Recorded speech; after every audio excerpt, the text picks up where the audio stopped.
এই স্বরাষ্ট্র উপদেষ্টা এবং আইজিপিকে বলতে চাই, এই পুলিশ কি আমাদেরকে চেনে না? এই আন্দোলন সংগ্রাম আজকে গণ অভ্যুত্থানের দিকে নিয়ে আসলাম আমরা, রাজপথে লড়াই সংগ্রাম করেছি আমরা। আর এই অন্তর্বর্তীকালীন সরকারের পুলিশ আমাদের গায়ে হাত দিবে, ওই হাত আর আস্ত রাখবো না। কর্মীদের উপরে আক্রমণ করেছে, তাদেরকে আহত করেছে, ইতিমধ্যেই কয়েকজন হসপিটালে গিয়েছে।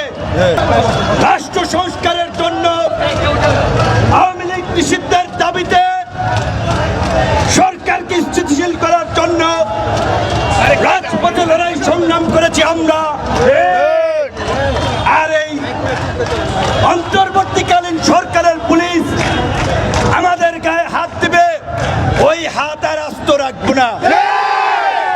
পরিষ্কার কথা, ওই যাত্রাবাড়িতে যেমনি ভাবে জনতা ওই ব্রিজে ঝুলিয়েছিল, এই গণ অধিকার পরিষদ এবং গণ অভ্যুত্থানের কোন নেতা কর্মীর গায়ে হাত তোলা হলে ওইভাবে ঝুলিয়ে দেওয়া হবে।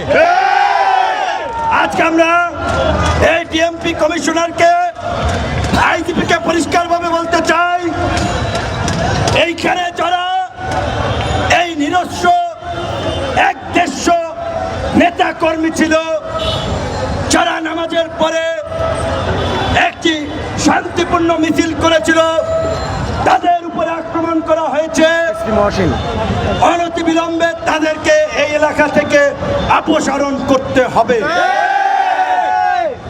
বন্ধুগণ, কথা পরিষ্কার, রক্ত দিয়েছি, জীবন দিয়েছি, অন্য কারো এজেন্ডা বাস্তবায়ন করার জন্য নয়, এই দেশের এজেন্ডা বাস্তবায়ন করার জন্য, এই দেশকে পুনর্গঠন করার জন্য। আজকে 9 মাস হয়েছে অন্তর্বর্তীকালীন সরকার গঠিত হয়েছে। আমরা বিশ্বাস করে আন্দোলনের স্পিডের জায়গা থেকে যেই ছাত্র উপদেষ্টাদেরকে বসিয়েছিলাম, তাদের কুকীর্তিও জনগণ দেখেছে।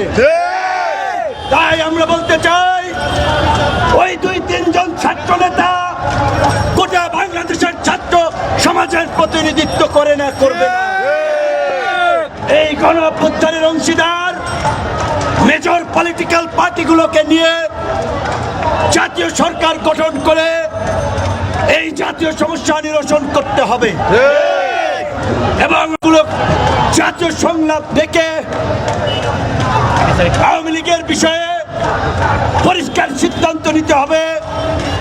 অন্যথায় এই যে সারা দেশব্যাপী আন্দোলন শুরু হয়েছে, অবরোধ শুরু হয়েছে, এই অবরোধ আন্দোলন আর থামবে না।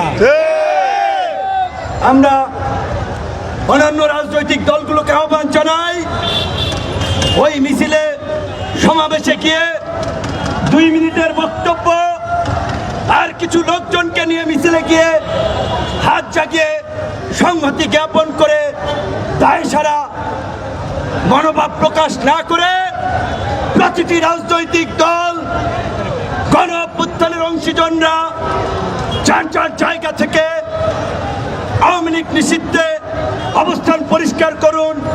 আওয়ামী লীগ নিষিদ্ধ না হওয়া পর্যন্ত আমরা আর ঘরে উঠবো না।